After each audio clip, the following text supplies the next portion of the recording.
যারা যারা আমার ভিডিওটা প্রথম দেখছো তারা অবশ্যই আমার চ্যানেলটিকে সাবস্ক্রাইব করতে ভুলো না এবং শেয়ার কমেন্ট লাইক করতে ভুলো না। ভিডিওটা কেমন লাগলো তোমরা অবশ্যই কমেন্ট করে জানিও। আর তোমরা আমাদের প্রিভিয়াস ভিডিওগুলো দেখতে পারো, যেখানে অনেক ইম্পর্টেন্ট ভিডিও দেওয়া রয়েছে এবং প্রচুর লাইভ ক্লাসের ভিডিওগুলো ওখানে আপলোড করা রয়েছে, যেগুলো হচ্ছে ম্যাথটা তোমাকে অনেকটাই এগিয়ে নিয়ে যাবে। তো তোমরা অবশ্যই সেই ভিডিওগুলো দেখে নিও।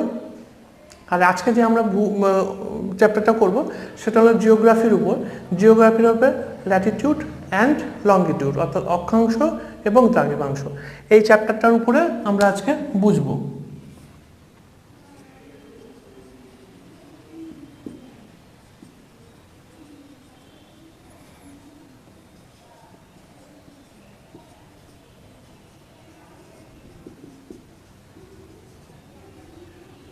ল্যাটিটিউড অ্যান্ড লঙ্গিটিউড,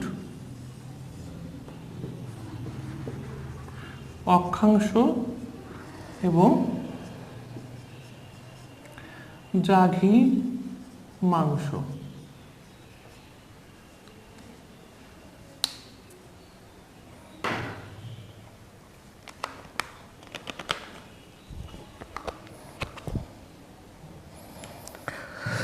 দেখো, এটা যে কোনো পরীক্ষার জন্যই খুবই গুরুত্বপূর্ণ।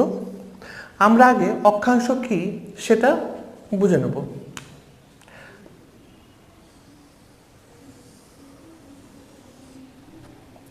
ধরো এটা একটা পৃথিবী। এই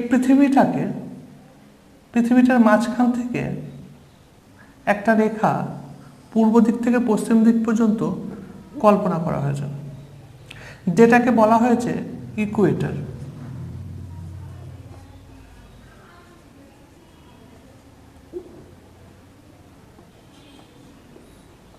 ইকুয়েটর বা নিরক্ষরেখা, যেটার মান হবে 0 ডিগ্রি।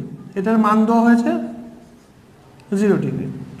তো একটা নিরক্ষরেখা বা ইকুয়েটর, যেটাকে পূর্ব থেকে পশ্চিম দিকে কল্পনা করা হয়েছে। এটাকে ভালো করে মনে রেখো যে কল্পনা করা হয়েছে পূর্ব দিক থেকে পশ্চিম দিক থেকে একদম মাঝ বরাবর পৃথিবীর। এটা পৃথিবীকে দুটি ভাগে ভাগ করেছে, একটা নর্দার্ন হেমিস্ফিয়ার, একটা সাউদার্ন হেমিস্ফিয়ার। একটা নর্দার্ন হেমিস্ফিয়ার এবং সাউদার্ন হেমিস্ফিয়ার, অর্থাৎ উত্তর গোলার্ধ এবং দক্ষিণ গোলার্ধ, এই দুটো ভাগে ভাগ করেছেন। ঠিক আছে, এবার এই রেখাটার প্যারালালি যে রেখা আরও কিছু প্রতি 1 ডিগ্রির অন্তর অন্তর আরও কিছু রেখা কল্পনা করা হয়েছে। সাপোজ এখানে একটা রেখা, তার 1 ডিগ্রি পরে আরেকটা রেখা, তারপরে আরেকটা 1 ডিগ্রি পরে আরেকটা রেখা, তারপরে 1 ডিগ্রি পরে আরেকটা রেখা। তো এরকম করে কল্পনা করা হয়েছে। এই সবগুলোই হলো অক্ষাংশ, ল্যাটিটিউড। অর্থাৎ এই ইকুয়েটর, এই রেখাটা, এটা নিজেও একটা অক্ষরেখা, যেটার সমান্তরালি প্রতি 1 ডিগ্রির অন্তর অন্তর কতগুলো রেখা কল্পনা করা হয়েছে, সেগুলোকে কি বলা হয়? অক্ষাংশ। এগুলো সবই ল্যাটিটিউড। আর এটা কত পর্যন্ত? দেখো, প্রত্যেকটা 1 ডিগ্রি অন্তর অন্তর কত ডিগ্রি পর্যন্ত গেছে। যদি এখানে বিন্দু ধরো এই বিন্দুতে এই পর্যন্ত গেছে, তাহলে এরকম যদি একটা দাগটা নেন, তাহলে এটা কত ডিগ্রি কোণ তৈরি করবে? এটা 90 ডিগ্রি কোণ তৈরি করবে। তার মানে এটা 1 ডিগ্রি কোণ করবে, এটা 1 ডিগ্রি কোণ করবে, এটা 1 ডিগ্রি কোণ করবে। অর্থাৎ প্রত্যেকটা বৃত্তের এই পৃথিবী কেন্দ্রের সাথে যদি সেখানে একটা আমরা রেখা কল্পনা করে নিই ভূপৃষ্ঠের ওই স্থান পর্যন্ত, তাহলে প্রত্যেকটা একটা কোণ তৈরি করবে। যেমন এই বিন্দুটা 90 ডিগ্রি কোণ করবে, এই বিন্দুটা, তাহলে এই পর্যন্ত এই অক্ষাংশ টানা হয়েছে। তাহলে 1 ডিগ্রি অন্তর অন্তর করে 90 ডিগ্রি পর্যন্ত উত্তর গোলার্ধেও অর্থাৎ নর্থেও এবং 1 ডিগ্রি অন্তর অন্তর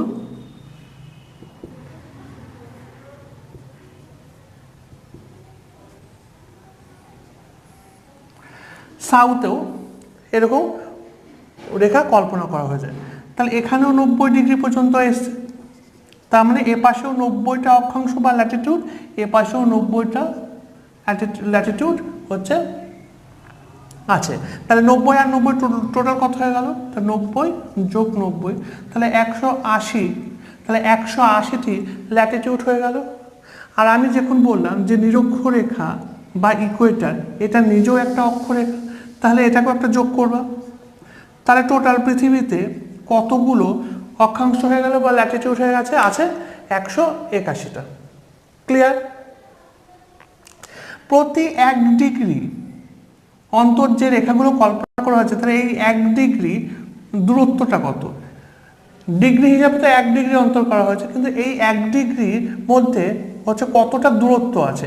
এই 1 ডিগ্রির মধ্যে 111 কিলোমিটার, 111 ধরো 13 এত কিলোমিটার, এটা প্রায় 111 কিলোমিটার ধরে নেওয়া হয়। অর্থাৎ দুটো অক্ষরেখার মাঝখানে যে দূরত্ব সেটা প্রায় ধরে নেওয়া হয় 111.13 অথবা 111 কিলোমিটার, এটা গড়ে ধরে নেওয়া হয়। আর এই দূরত্বটা সবচেয়ে বেশি এখানেই হবে, নিরক্ষরেখায় হবে, যেটা প্রায় 111.32 এরকম কিলোমিটার দূরত্ব হয়ে থাকে। আচ্ছা, তাহলে এটা বোঝা গেল নিরক্ষরেখা কোনটা। নিরক্ষরেখা পৃথিবীকে কটা ভাগে ভাগ করেছে? দুটো ভাগে, উত্তর গোলার্ধ, দক্ষিণ গোলার্ধ, মানে নর্দার্ন হেমিস্ফিয়ার এবং সাউদার্ন হেমিস্ফিয়ার। এবার আর কি করেছে?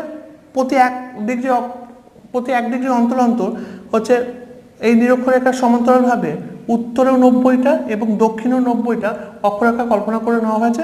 তাহলে 90 90 180 এবং হচ্ছে এই নিরক্ষরেখা নিজেও একটা অক্ষরেখা, তাহলে মোট 181টি অক্ষরেখা আমাদের পৃথিবীতে কল্পনা করা হয়েছে।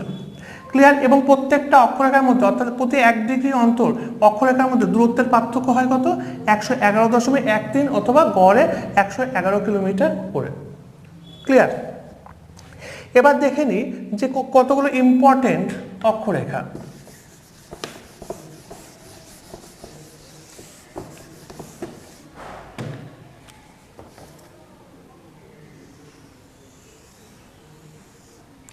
তাহলে এটা গেল নিরক্ষরেখা বা বিষুবরেখা, মানে যেটা ইকুয়েটার।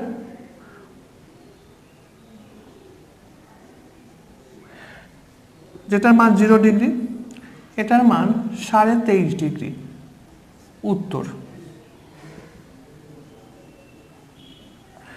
এটা হচ্ছে 23.5 ডিগ্রি সাউথ মানে দক্ষিণ। এই যে 23.5 ডিগ্রি উত্তর, এই অক্ষরেখাটাকে বলা হয় ট্রপিক অফ ক্যান্সার, মানে হচ্ছে কর্কটক্রান্তি রেখা। এটা হলো ট্রপিক অফ ক্যান্সার মানে কর্কটক্রান্তি রেখা। আর এটা 23.5 ডিগ্রি দক্ষিণ যেটা, এটা হলো ট্রপিক অফ ক্যাপ্রিকন অর্থাৎ মকরক্রান্তি রেখা। এই অংশটায় সূর্য সারা বছর লম্বভাবে কিরণ দেয়। এই অংশটায় সূর্য সারা বছর লম্বভাবে, মানে লম্বভাবে মেনলি নিরক্ষরেখার উপরেই সারা বছর লম্বভাবে দেয়, কিন্তু এই অংশটাতেও কিছুটা লম্বভাবে সারা বছর হচ্ছে সূর্য আলো দেয়, তার রশ্মি ফেলে। তার জন্য এই অংশটা হচ্ছে পৃথিবীর মধ্যে সবচেয়ে গরম অঞ্চল। এই জোনটা অর্থাৎ 23.5 ডিগ্রি উত্তর থেকে 23.5 ডিগ্রি দক্ষিণ পর্যন্ত, এটাকে এর জন্য বলা হয় টরিড জোন। এটা কি বলা হয়? টরিড জোন। এই টরিড জোন মানে উষ্ণমণ্ডল। তাহলে এই অংশটাই হচ্ছে সবচেয়ে বেশি গরম থাকে পুরো পৃথিবীর মধ্যে। ক্লিয়ার? তারপরে যে ইম্পর্টেন্ট অক্ষরেখাটা সেটা হলো 66.5 ডিগ্রি, প্রায় 66 ডিগ্রি নর্থ এবং 66.5 ডিগ্রি সাউথ। এটাকে বলা হয় সুমেরু বৃত্ত, আর্কটিক সার্কেল। আর্কটিক সার্কেল মানে সুমেরু বৃত্ত। আর এটাকে বলা হয়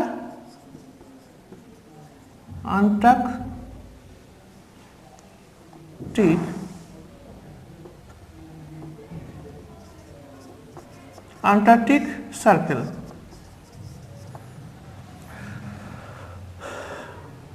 তাহলে এটা কুমেরু বৃত্ত, এটা সুমেরু বৃত্ত। বোঝা গেল? এই যে 23.5 ডিগ্রি থেকে 66.5 ডিগ্রি, এই জোনটাকে বলা হয় টেম্পারেট জোন, নাতিশীতোষ্ণ অঞ্চল। তাহলে এই অঞ্চলটাকে কি বলা হবে? টেম্পারেট জোন বলা হবে। টেম্পারেট জোন, এটাকে বলা হয় টেম্পারেট জোন অর্থাৎ নাতিশীতোষ্ণ অঞ্চল। কারণ সূর্য এইখানে হালকা তির্যকভাবে, এখানে যেমন লম্বভাবে এই অঞ্চলটা যেমন প্রায় লম্বভাবে হচ্ছে সূর্যর কিরণ দেয়, কিন্তু এই অংশটা হচ্ছে তির্যকভাবে সূর্য আলো দেয়। এই অংশটা হচ্ছে তির্যকভাবে আলো দেয়। তা তির্যকভাবে আলো দেওয়ার ফলে এর যে উষ্ণতা সেটা কিছুটা কম থাকে, তাই যে টেম্পারেট জোন, মানে নাতিশীতোষ্ণ অঞ্চল, ঠিক আছে।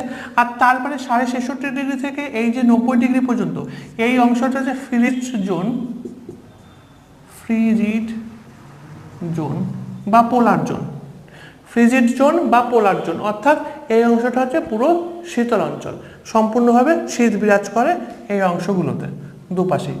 বোঝা গেল অক্ষাংশ। এবার আমরা দেখব ভারতবর্ষ কত অক্ষাংশের মধ্যে অবস্থিত।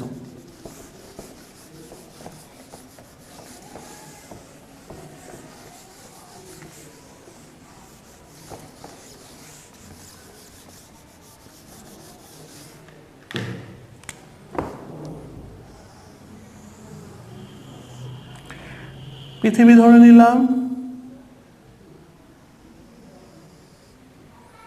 এটা ইকুয়েটর বা নিরক্ষরেখা, এটা কর্কটক্রান্তি রেখা মানে ট্রপিক অফ ক্যান্সার। ভারতবর্ষ এখানটায় অবস্থিত।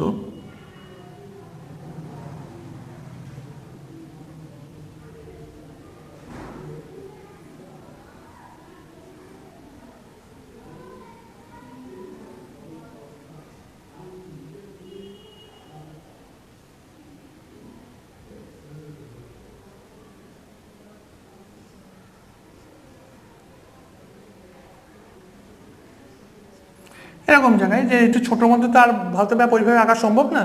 আচ্ছা, যেটুকু বোঝার মতো আমি এঁকে দিলাম। তো এইভাবে ধরো কর্কটক্রান্তি রেখাটা হচ্ছে ভারতবর্ষের মধ্যে দিয়ে গেছে। তা কর্কটক্রান্তি রেখা ভারতবর্ষের 23.5 যেটা কর্কটক্রান্তি রেখা, সেটা ভারতবর্ষের কোন কোন অঞ্চল স্টেটের উপর দিয়ে গেছে সেটা একবার দেখে নিই। তা কর্কটক্রান্তি রেখা ভারতবর্ষের যে স্টেটগুলো গেছে সেটা হচ্ছে গুজরাট, রাজস্থান, মধ্যপ্রদেশ, ছত্তিশগড়, ঝাড়খণ্ড, ওয়েস্ট বেঙ্গল, ত্রিপুরা, মিজোরাম। তাহলে 1 2 3 4 5 6 7 8, তাহলে কটা স্টেটের উপর দিয়ে গেছে?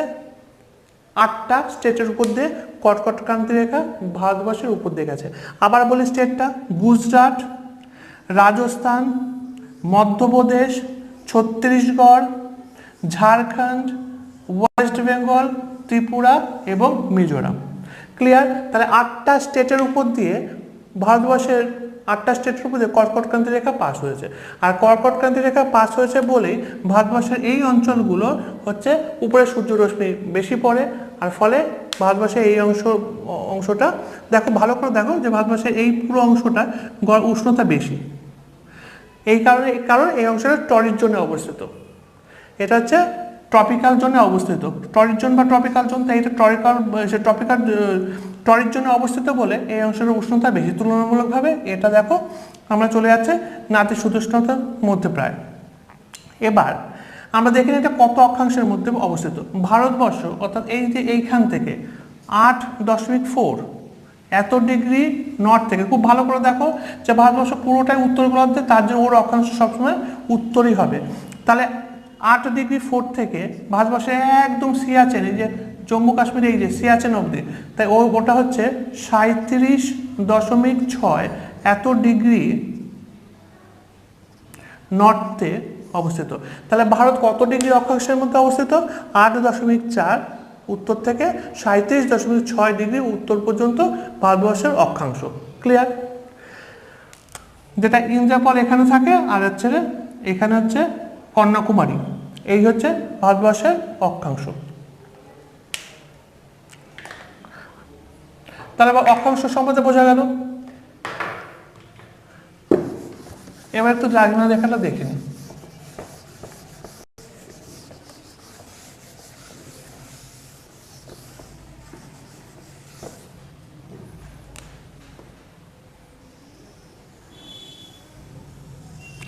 ঠিক ইকুয়েটর মানে নিরক্ষরেখা যেভাবে পৃথিবীকে দুটো ভাগে ভাগ করেছে, উত্তর আর দক্ষিণে, উত্তর গোলার্ধ দক্ষিণে, নর্দার্ন হেমিস্ফিয়ার এবং সাউদার্ন হেমিস্ফিয়ার, ঠিক সেইভাবেই মূল মধ্যরেখা পুরো পৃথিবীকে দুটি ভাগে ভাগ করেছে, একটা হচ্ছে ইস্টার্ন হেমিস্ফিয়ার আর একটা হচ্ছে ওয়েস্টার্ন হেমিস্ফিয়ার, অর্থাৎ পূর্ব গোলার্ধ এবং পশ্চিম গোলার্ধ। ক্লিয়ার? এই মূল মধ্যরেখা যেরকম অক্ষরেখাগুলো হচ্ছে পুরো বৃত্তাকার, অর্থাৎ পৃথিবীকে পুরো খণ্ড খণ্ড করেছে, দুটো খণ্ড করেছে। কিন্তু মনে রাখবা যে দ্রাঘিমা রেখা মানে এই যে লঙ্গিটিউড, এই দ্রাঘিমা রেখা কিন্তু সম্পূর্ণভাবে বৃত্ত না, অর্থাৎ এটা অর্ধেক। একটা গোলক যদি হয়, যেমন আমি যদি একটা গোলক আঁকি, তাহলে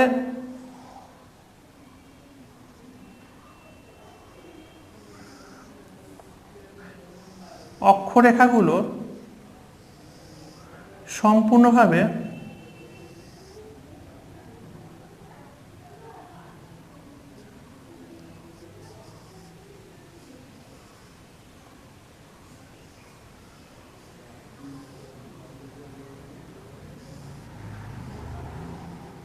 এখন সম্পূর্ণভাবে বৃত্তাকার, কিন্তু দ্রাঘিমাগুলো এই বিন্দু থেকে শুরু হলো এই বিন্দুতে, মানে অর্ধেক, সম্পূর্ণ এরকম রাউন্ড না, অর্থাৎ এরকম শুরু হয়ে এরকম গিয়ে যায় এরকম হবে না, এটা হচ্ছে অর্ধেক হবে।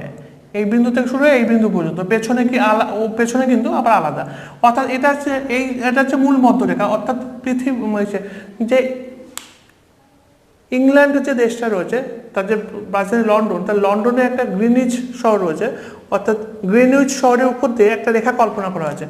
অর্থাৎ পৃথিবীর উত্তর থেকে দক্ষিণে একটা কল্পনা করা হয়েছে রেখা, যেটা লন্ডনের গ্রিনিচ শহরের উপর দিয়ে এসছে, যেটাকে মূল মধ্যরেখা বলা হয়।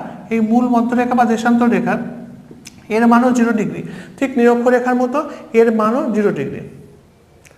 বোঝা গেল? এটা কিন্তু লঙ্গিটিউড অর্থাৎ দ্রাঘিমা রেখা। এটার সাথে সমান্তরালভাবে 1 ডিগ্রি অন্তর অন্তর এখানেও কিছু রেখা কল্পনা করা হয়েছে। পশ্চিম দিকে এইভাবে গেছে, পুরো পৃথিবী ঘুরেছে, অর্থাৎ এবার ওই পাশেও গেছে, আবার এইখানে 1 ডিগ্রি অন্তর অন্তর পূর্বে এরকম করে গেছে, এইভাবে যেতে যেতে এরকম ঘুরে পুরোটা গেছে, কভার করেছে, আবার এটাও পুরোটা কভার করেছে। অর্থাৎ 1 ডিগ্রি অন্তর অন্তর পর্যন্ত করে 180 ডিগ্রি পর্যন্ত এ পাশে গেছে, আবার এখান থেকে 1 ডিগ্রি অন্তর অন্তর করে 180 ডিগ্রি এ পাশে গেছে। তাহলে 180 আর 180, তাহলে টোটাল কত হয়ে গেল? 360। এই তো 360 আর এই একটা 0 রেখা, তার তো 361টা হওয়া উচিত না, কিন্তু এখানে 360টাই দ্রাঘিমা রেখা হবে। কারণ এই যে 180 ডিগ্রিটাই দেখো ভালো করে, এটা তো ঘুরে এইখান থেকে গিয়ে ও পাশে গিয়ে শেষ হচ্ছে 180 ডিগ্রিতে, এটাও এ পাশ দিয়ে ঘুরে ও পাশে গিয়ে 180 ডিগ্রিতে শেষ হয়েছে। তো এই 180 ডিগ্রি রেখা যেটা, সেটা কিন্তু একটাই, যেটা পশ্চিম 180 ডিগ্রির দ্রাঘিমা এবং যেটা পূর্ব 180 ডিগ্রির দ্রাঘিমা, সেটা কিন্তু একটাই রেখা। তার জন্য 380 আর 380 না, 380 180 আর 180 না, 180 আর 179, মানে ওই যে কোনো একটা ধরতে হবে, মানে একটা কম ধরতে হবে আর কি। তাহলে 180 আর 179 আর তার সাথে এই একটা মূল মধ্যরেখা, তাহলে হয়ে গেল 360টা দ্রাঘিমা রেখা। ক্লিয়ার? 0 ডিগ্রি থেকে 180 ডিগ্রি পর্যন্ত এদিকে গেছে, 0 ডিগ্রি থেকে 180 ডিগ্রি এদিকে গেছে, কিন্তু 180 ডিগ্রি রেখাটাকে মিলিত হয়ে গেছে, ওটা কিন্তু একটা রেখায় ধরা হয়েছে, তার জন্য 360খানা হচ্ছে দ্রাঘিমা রেখা। এখানেও 1 ডিগ্রি করে হচ্ছে অন্তর অন্তর কাটা হয়েছে। তাহলে এবার আমরা দেখে নিই 1 ডিগ্রির জন্য সময়ের পার্থক্য কত হয়। পুরো পৃথিবীকে এক পাক ঘুরতে, যেহেতু পৃথিবী পশ্চিম থেকে পূর্ব দিকে ঘোরে, পুরো পৃথিবীকে এক পাক ঘুরতে কতক্ষণ সময় লাগে? 24 ঘন্টা। তাহলে এই 24 ঘন্টায় 360 ডিগ্রি ঘুরে পাবে, তাহলে 1 ঘন্টায় সে কতটা ঘুরবে? তাহলে 1 ঘন্টায় 360 ডিগ্রি বাই 24, 15 ডিগ্রি। তাহলে 1 ঘন্টায় ঘুরবে সে 15 ডিগ্রি। 1 ঘন্টা মানে ক মিনিট? 60 মিনিট। তাহলে 60 মিনিট মানে 15 ডিগ্রি, তাহলে 15 ডিগ্রি সমান 60 মিনিট। তাহলে 1 ডিগ্রি সমান 60 বাই 15, তাহলে 4 15 60। তাহলে 1 ডিগ্রির জন্য সময়ের পার্থক্য কত হবে? 1 ডিগ্রির জন্য সময়ের পার্থক্য হবে 4 মিনিট। এবার দেখে নিই ভারতবর্ষ কোন দ্রাঘিমার উপরে অবস্থিত।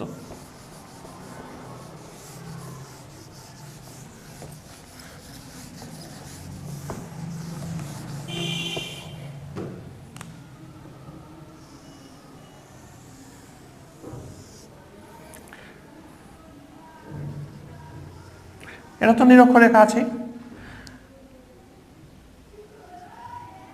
এটা কর্কটক্রান্তি রেখা। তাহলে ভারতবর্ষ আমি আঁকাটা ম্যাপটা দেখিয়েছিলাম,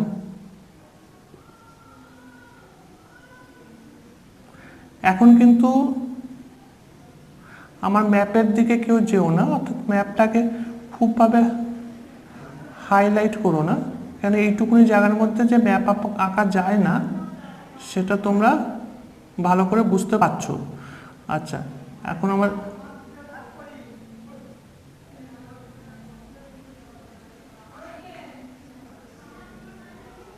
আচ্ছা যাই হোক, ভারতবর্ষে এরকম।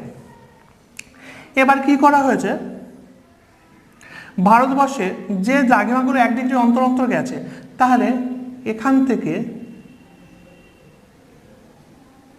একটা দ্রাঘিমা দিয়ে থাকবে, যাবে।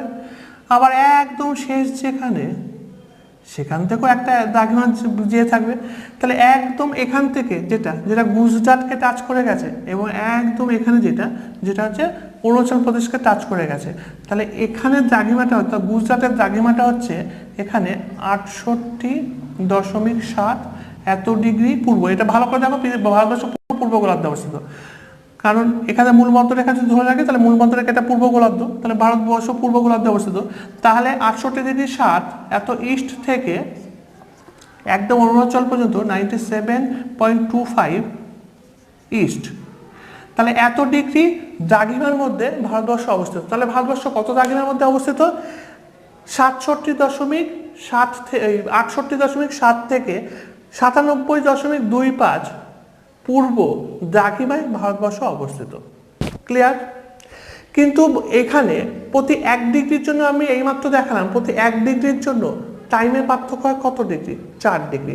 তাহলে এই যে 68.7 এবং 97.25 যদি এর পার্থক্য করি তাহলে প্রায় 29 ডিগ্রির পার্থক্য হয়, আর প্রতি 1 ডিগ্রির জন্য হয় 4 মিনিটে, তাহলে 29 ডিগ্রির জন্য হবে 116। তাহলে এই 116 মিনিটে পার্থক্য, অর্থাৎ অরুণাচল প্রদেশে যখন সূর্য উঠবে তখন তার প্রায় 116 মিনিট, মানে প্রায় 2 ঘন্টা, প্রায় 2 ঘন্টা পরে সূর্য উঠবে কোথায়? গুজরাটে। কারণ কি? কারণ অরুণাচল প্রদেশে দেখো অনেক বেশি পূর্বে আছে গুজরাটের তুলনায়, সূর্য তো পূর্ব দিকেই ওঠে, তার জন্য সূর্যের আলো আগে এসে এখানে পড়বে অরুণাচল প্রদেশে। আমাদের ভারতবর্ষে সবার আগে সূর্য ওঠে অরুণাচল প্রদেশেই, তার মানে সূর্যের আলো আগে অরুণাচল প্রদেশে পড়বে, তারপরে আস্তে আস্তে এখানে দেখো অসম আসবে, ওয়েস্ট বেঙ্গল আসবে, মধ্যপ্রদেশ মানে ছত্তিশগড়, মধ্যপ্রদেশ, তারপরে হচ্ছে রাজস্থান, তারপরে গুজরাট, অর্থাৎ গুজরাটে আস্তে আস্তে সময় লেগে যাবে কত? 116 মিনিট, মানে প্রায় 2 ঘন্টা পরে হচ্ছে আলো এসে পৌঁছাবে অরুণাচল প্রদেশে। তাহলে কি ঘড়ি আমি যখন ট্রেনে করে যাবো ঘড়ি এরকম পাল্টাতে যাবো না? এই সমস্যা দূর করার জন্য, এই যে টাইমের সমস্যা দূর করার জন্য একটা স্ট্যান্ডার্ড টাইম ধরে নেওয়া হয়েছে। যেমন মূল মধ্যরেখা গ্রিনিচ শহরের উপর দিয়ে কল্পনা করে রাখা হয়েছে, ওটা পুরো পৃথিবীর স্ট্যান্ডার্ড টাইম ধরে নেওয়া হয়েছে, সেরকমভাবে আমাদের ভারতবর্ষের একটা স্ট্যান্ডার্ড টাইম ধরে নেওয়া হয়েছে, আর সেটা দ্রাঘিমাকে বেস করে হয়ে থাকে। তাহলে আমাদের পুরো পৃথিবীর স্ট্যান্ডার্ড টাইম হয়ে থাকে মূল মধ্যরেখা, যেটা গ্রিনিচ শহরের উপর দিয়ে কল্পনা করা হয়েছে 0 ডিগ্রিকে, আর আমাদের ভারতবর্ষের স্ট্যান্ডার্ড টাইম ধরে নেওয়া হয় 82.5 ডিগ্রি পূর্ব দ্রাঘিমাকে, যেটা এলাহাবাদের ননী নামক জায়গার উপর থেকে হচ্ছে কল্পনা করা হয়েছে। তাহলে দেখো যে এখানে ধরো উত্তরপ্রদেশ, এখানে এলাহাবাদ, এলাহাবাদের উপর থেকে অর্থাৎ এখান থেকে যে হচ্ছে দ্রাঘিমাটা গেছে মানে কল্পনা করা হয়েছে, সেটাকেই ভারতবর্ষের হচ্ছে স্ট্যান্ডার্ড টাইম মানে IST ধরে নেওয়া হচ্ছে, ইন্ডিয়ান স্ট্যান্ডার্ড টাইম, অর্থাৎ যেটা কত? 82.5 ডিগ্রি পূর্ব। তাহলে 82.5 ডিগ্রি পূর্ব অক্ষাংশকে দ্রাঘিমাকে ভারতবর্ষের স্ট্যান্ডার্ড টাইম হিসেবে ধরে নেওয়া হচ্ছে, অর্থাৎ এইটার যে সময় ধরা হবে গ্রিনিচের তুলনায়, অর্থাৎ মূল মধ্যরেখা যেটা, সেই মূল মধ্যরেখা থেকে এই 82 ডিগ্রি পর্যন্ত যে সময়টা আসবে সেটাই হচ্ছে ভারতবর্ষের হচ্ছে স্ট্যান্ডার্ড টাইম। কিভাবে ক্যালকুলেট করব? তাহলে আমি এইমাত্র দেখালাম যে ভারতবর্ষের দ্রাঘিমার পার্থক্য 29 ডিগ্রি, তার জন্য সময়ের পার্থক্য হচ্ছে 116 মিনিটের। এবার দেখে নিই 82.5-এর জন্য কত হবে, কারণ মূল মধ্যরেখা তো লন্ডনের গ্রিনিচ শহরের উপর দিয়ে গেছে, মানে গ্রিনিচের উপর দিয়ে গেছে, গ্রিনিচ যেটা মানমন্দির। আচ্ছা, তাহলে ওটা তো 0 ডিগ্রি, তাহলে এখানে 82 ডিগ্রি আছে ভারত, 82.5 ডিগ্রি, তা 82 ডিগ্রির জন্য আমি হিসাব করিনি, 82.5 যেহেতু, তা আগে 82-র জন্য হিসাব করিনি, তাহলে 8 আর হচ্ছে 32, 328 এত মিনিট। আর যেহেতু এটা 82.5 ছিল, 82.5 মানে আরো 2 মিনিট বেড়ে যাবে, তাহলে 330 মিনিট। আর 330 মিনিট মানে ক ঘন্টা? 5.5 ঘন্টা। তা 330 মিনিট মানে 5.5 ঘন্টা। তাহলে এই যে 5.5 ঘন্টা, তাহলে 5.5 ঘন্টা এগিয়ে থাকবে কার থেকে? জিএমটি থেকে। অর্থাৎ গ্রিনিচ শহর জিএমটি, যেটা ওয়ার্ল্ডের স্ট্যান্ডার্ড টাইম ধরে নেওয়া হয়েছে, যেটা গ্রিনিচ শহরের উপর দিয়ে গেছে, তাহলে ওই 0 ডিগ্রি যেটা মূল মধ্যরেখা, তা সেটার থেকে 5.5 ঘন্টা এগিয়ে থাকবে ভারতবর্ষের সময়। এটা ধরে নেওয়া হয়েছে। তাহলে যখন লন্ডনে 12টা বাজবে, যখন লন্ডনে দুপুর 12টা বাজবে, তাহলে ভারতবর্ষে কত বাজবে? 5.5 ঘন্টা এগিয়ে থাকবে। অর্থাৎ এখানে কটা বাজবে? এখানে হচ্ছে দুপুর 12টা, তাহলে ভারতবর্ষ আরো 5.5 ঘন্টা এগিয়ে থাকবে। এগিয়ে থাকবে মানে সেখানে বিকাল 5:30 হবে। অর্থাৎ বিকালে 5:30 বাজবে ভারতবর্ষের সময়। ক্লিয়ার? বোঝা গেল? এবার দেখে নিই ভারতবর্ষের এই যে স্ট্যান্ডার্ড টাইম, যেই অক্ষাংশটাকে দ্রাঘিমাকে ধরা হয়েছে, এটা ভারতবর্ষের কোন কোন স্টেটের উপর দিয়ে গেছে? তাহলে এটা ভারতবর্ষের 5টা স্টেটের উপর দিয়ে গেছে। ইউপি, এমপি, দেখো ইউপি গেছে, এমপি গেছে, ছত্তিশগড়, ওড়িশা, আর হচ্ছে অন্ধ্রা বা তেলেঙ্গানা। তাহলে ইউপি, এমপি মানে উত্তরপ্রদেশ, মধ্যপ্রদেশ, ছত্তিশগড়, উড়িষ্যা আর হচ্ছে অন্ধ্রপ্রদেশ বা তেলেঙ্গানা এখন। তাহলে এই হচ্ছে 5টা স্টেটের উপর দিয়ে ভারতবর্ষের যে স্ট্যান্ডার্ড টাইম, সেটা হচ্ছে ভারতবর্ষের যে স্ট্যান্ডার্ড টাইম, যে দ্রাঘিমাটাকে কল্পনা করা হয়েছে, সেই দ্রাঘিমাটা অর্থাৎ 82.5 ডিগ্রি পূর্ব দ্রাঘিমাটা গেছে। মনে থাকবে? তাহলে কর্কট ক্রান্তি রেখা গেছে ভারতবর্ষে 8টা স্টেটের উপর দিয়ে, আর দ্রাঘিমা রেখা গেছে ভারতবর্ষের 5টা স্টেটের উপর দিয়ে গেছে। সেগুলো কোন কোন স্টেটের উপর দিয়ে গেছে সেগুলো আমি বলে দিয়েছি, আশা করি বুঝে গেছো। এবার আমরা একটু দেখে নিই আন্তর্জাতিক তারিখ রেখা। যেটা আমরা দেখলাম যে দ্রাঘিমা রেখা পূর্ব দিকে 180 পর্যন্ত গেছে, পশ্চিম দিকে 180 পর্যন্ত গেছে। অর্থাৎ 1 ডিগ্রি অন্তর অন্তর করে 180 ডিগ্রি পূর্ব, 180 ডিগ্রি পশ্চিম। তাহলে যেটা একদম 180 ডিগ্রি পূর্ব এবং 180 ডিগ্রি যেটা পশ্চিম, সেই 180 ডিগ্রি দ্রাঘিমাটাকে আন্তর্জাতিক তারিখ রেখা মানে ইন্টারন্যাশনাল ডেট ডে ধরা হয়েছে। এটাকে এই কারণে ডেট ডে ধরা হয়েছে, আমরা যদি একটা হচ্ছে গোলকের একটা গোলক যেরকম হয়, সেই গোলকটাকে যদি ম্যাপের মধ্যে পুরো ভাগ করে নিই,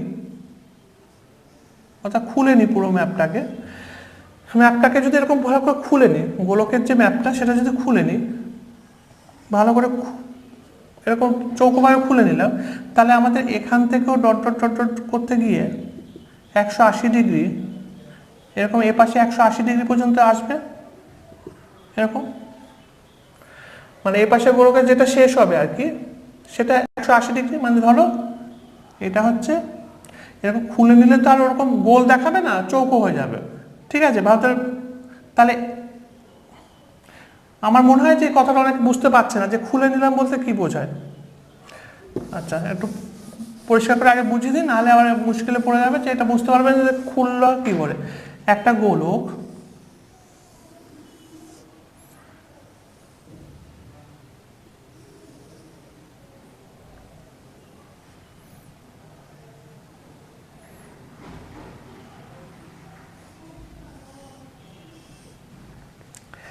দেখো, এটাকে যদি হচ্ছে মূল মধ্যরেখা মানে 0 ডিগ্রি ধরি, তাহলে এটা এ পাশে 1 ডিগ্রি অন্তর অন্তর এরকম করে তো বেঁকে গিয়ে ওই পর্যন্ত, অর্থাৎ এই শেষে গিয়ে একদম ও পাশে গিয়েও এইটার সাথে এরকম মিলবে। এইভাবে এরকম ভাবে ও পাশেও তো এরকম ভাবে মিলবে। অর্থাৎ ও পাশে গিয়েও এখানে একটা দাগনা আসবে। পুরো গোলকটা যখন অর্ধেক অর্ধেক হবে, তাহলে অর্ধেক করেই বোঝাই নাকি?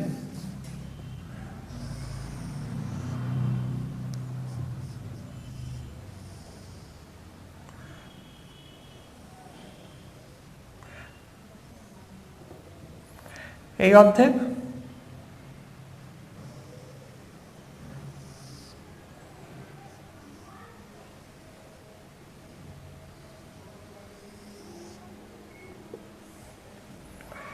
এই অর্ধেক, এই দুটোকে এক জায়গায় করলে পুরো একটা গোলকে পরিণত হয়ে যাবে। অর্থাৎ এই রেখাটা এই যে যেটা, এবার যদি আমি মিলাই তাহলে এই রেখাটা আর এই রেখাটা তো মিলে যাবে, তাই এটা হচ্ছে 0 ডিগ্রি। আর এই রেখাটা আর এই রেখাটা মিলে যাবে, যেটা হচ্ছে 180 ডিগ্রি।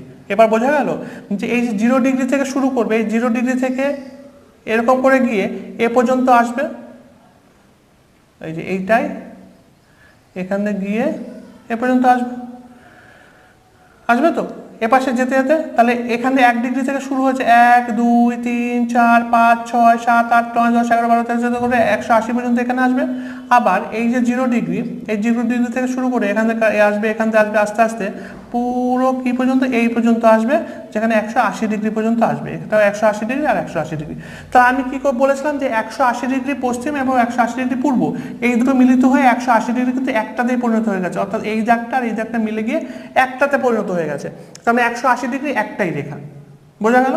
0 ডিগ্রি যেমন একটা, সেরকম 180 ডিগ্রিও কিন্তু একটাই। এটা ক্লিয়ার?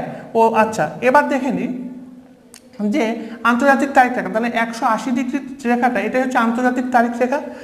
এবার এ পাশ থেকে এক ডিগ্রি অন্তর অন্তর করে এরকম যেতে যেতে 180 ডিগ্রি কোণ যাবে, তা পুরো পৃথিবী পুরো একদিনে কত লাগে? 24 ঘন্টা। তাহলে এখান থেকে এই পর্যন্ত যেতে লাগবে 12 ঘন্টা, আর এখান থেকে আবার 1 ডিগ্রি অন্তর অন্তর করে এই পর্যন্ত পুরো 180 ডিগ্রি আসতে লাগবে 12 ঘন্টা। তাহলে এই 12 ঘন্টা যেটা পূর্ব দিকে, আর এই 12 ঘন্টা যেটা পশ্চিম দিকে।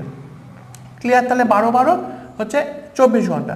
তাহলে এখান থেকে পুরো 1 ডিগ্রি অন্তর অন্তর পশ্চিম দিকে 1 ডিগ্রি অন্তর অন্তর করে পুরো 180 ডিগ্রি পশ্চিম পর্যন্ত কেউ যদি যায় তার 12 ঘন্টা লাগবে। আবার এখানে 1 ডিগ্রি থেকে 1 ডিগ্রি অন্তর অন্তর করে মানে 0 ডিগ্রি থেকে 1 ডিগ্রি অন্তর অন্তর করে পুরো 180 ডিগ্রি পুরো পর্যন্ত গেলে তারও 12 ঘন্টা সময় লাগবে। এইবার তাহলে 180 ডিগ্রিতে গিয়ে মোট পার্থক্য কত হয়ে গেল? এদিকে 12 যাচ্ছে, ওদিকে 12 যাচ্ছে, তাহলে এই 12 আর ওই 12 তো যোগ, তাহলে গিয়ে 24 ঘন্টা হয়ে যাবে। তার মানে 180 ডিগ্রি রেখাটা যখন এদিক থেকে কেউ গিয়ে দাঁড়াবে এবং ওদিক থেকে কেউ গিয়ে দাঁড়াবে, তখন পুরো 24 ঘন্টা হচ্ছে ওখানে কভার হয়ে যাবে। আর তাহলে ওই 180 ডিগ্রিটা পার করে যেই কেউ পার করবে, তখনই তার পুরো 24 ঘন্টা হচ্ছে পার্থক্য হয়ে যাবে। অর্থাৎ পূর্ব দিকে যেহেতু সূর্য আগে ওঠে, তাই পূর্ব গোলার্ধে কিরণ আলো পড়বে, তা যেহেতু এদিকে সূর্য আগে ওঠে, তাহলে এদিকে দিনটাও আগে হবে। তাহলে এখানে যদি সানডে হয়, এখানে তাহলে কি হবে? এখানে যদি সানডে হয় তাহলে এখানে স্যাটারডে হবে, এখানে স্যাটারডে হবে। এখানে যদি সানডে হয় এখানে স্যাটারডে হবে, কারণ এখানে আগে দিন হয়ে গেছে, রবিবার আগে হয়ে গেছে, এখানে এখন রবিবার হয়নি, এখানে গিয়ে আলো পৌঁছাবে, তবে গিয়ে রবিবার হবে। তাহলে এখানে শনিবার, এখানে রবিবার, এখানে শনিবার। তাহলে এই যে আন্তর্জাতিক তারিখ রেখা, কেউ যদি পশ্চিম দিক থেকে পূর্ব দিকে যায়, কেউ যদি পশ্চিম দিকে ট্রাভেল করতে করতে পূর্ব দিকে যায় এবং আন্তর্জাতিক তারিখ রেখা পার করে পূর্ব গোলার্ধে চলে আসে, তাহলে সে কি করবে? একদিন লস করবে। কারণ এখানে যদি থাকতো তার তো শনিবার হতো, কিন্তু এই গোলার্ধে আসার এখানে শনিবার থাকতো, কিন্তু এই গোলার্ধে যখনই চলে এসছে তখন তার কি বার হয়ে গেছে? তার তো রবিবার হয়ে গেছে। তাহলে একটা দিন তো তার লস হয়ে গেল। তাহলে কেউ যদি পশ্চিম দিক থেকে পূর্ব দিকে যায় আর আন্তর্জাতিক তারিখ রেখা পার করে ফেলে কোনো নৌকো নিয়ে, কোনো জাহাজ নিয়ে, সে কিন্তু একদিন লস করবে। ডেট হিসাবে একদিন আগিয়ে যাবে, কিন্তু দিন হিসাবে কিন্তু একদিন তার লস হবে। বোঝা গেল? ঠিক সেইভাবে পূর্ব দিক থেকে যদি কেউ পশ্চিম দিকে আসে, পূর্ব দিক থেকে মানে ইস্ট থেকে ওয়েস্টে কেউ যদি ওই আন্তর্জাতিক তারিখ রেখা চলে আসে, সে কিন্তু একদিন গেইন করবে। কারণ যেখানে তার রবিবার থাকার কথা, সে এখানে আসলে শনিবার হয়ে গেল, তাহলে সে তো আরেকটা রবিবার পাবে, এক্সট্রা রবিবার পাবে, তাহলে সে কিন্তু একদিন গেইন করে ফেলবে। তাহলে এই কনসেপ্টটাও ক্লিয়ার হয়ে যাওয়ার কথা। আমি বোঝানোর চেষ্টা করলাম, কারণ ছবি এঁকে এটা বোঝাতে গেলে একটু মুশকিল হয়। তোমরা আমাদের কথাটাকে ধরে তোমাকে বুঝতে হবে যে বিষয়টা কি হলো। আশা করি যে তার অক্ষাংশ আর দ্রাঘিমাংশের এই যে বিষয়টা, এটা তোমাদের কাছে ক্লিয়ার হয়ে যাওয়ার কথা। তাহলে তোমাদের যদি আমার এই ভিডিও ভালো লাগে তাহলে অবশ্যই লাইক করো, কমেন্ট করো, শেয়ার করো এবং হচ্ছে আমার ভিডিওগুলো দেখতে থাকো।